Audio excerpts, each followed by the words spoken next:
Hello, church. It's Drew here with our daily devotion for Monday, November the 16th. We'll call this one, You Hate Your Sin and I'll Hate Mine, Romans chapter 2, verses 1 through 11. We made a quick trip to West Tennessee last Friday and Saturday so that my grandmother, who'll be 92, could meet TJ. I was so thankful Nana could hold TJ and play with Annabelle.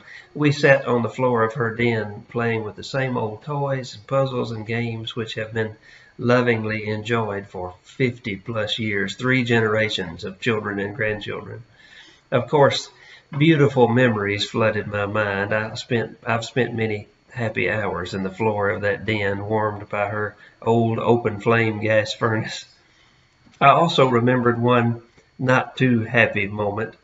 One Sunday afternoon, the usual assortment of family members, great aunts, great uncles, cousins, etc., was gathered after church, and the conversation took a bad turn. Several young couples in our church family and our community came under heavy judgment as parenting styles and pedigree were attacked with the most polite viciousness you could ever imagine. True West Tennessee polite viciousness. My young parents, in their early 30s at the time, were visibly uncomfortable. I was old enough to actually remember this happening. About that time, my 4-year-old little brother went bonkers for a few minutes, and somehow my mother's rage at the horrible conversation was redirected to poor Adam. When she finished losing her mind on him, she turned to the saints and sages of our family and let them have it. I just remember her closing line as she slammed the door and sped away in our car. She said, "Now y'all can spend the rest of the afternoon running me in the ground." Adam and I, my brother and I, looked at Daddy for direction after she left. He finally said, "Well, the weather's nice. I guess we'll walk home after a little while." No one in our family ever speaks about that fateful day. We know better. And Daddy usually drives himself to family events now, just in case something like that should ever happen again. This takes us to Romans chapter 2. Paul is trying to communicate the gospel with a very fractured church. Judgment and condemnation is spread around like that Sunday afternoon conversation. There is great concern about who is out and who can be in and what should be required of folks who profess to be Christ followers and whether folks who don't check all the boxes can even call themselves Christ followers. If any of that sounds familiar, it's because we're still having these arguments. Ironically, we often use Romans 1 to get the list that we need to see who can be in and who can be out. But you can't read Romans chapter 1 without reading Romans chapter 2, which starts with a big therefore, connecting the two sections together. Paul does give a list of all sorts of sinful behaviors, but only in the context of naming the guilt of all humankind. In Romans 2, the real meat and potatoes of his argument becomes clear.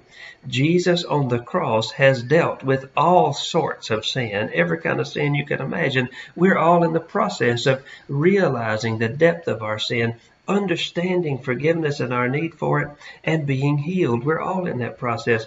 Paul says the one thing that Jesus and the gospel will not tolerate is judgment of others. Judgment comes so easily in those moments when we feel like people should know better and do better. We secretly resent the fact that God, or even the church, isn't dealing firmly enough with these sinners who don't check all the boxes. All we can do in those moments is shake our heads in judgment. In those moments, Paul suggests something else.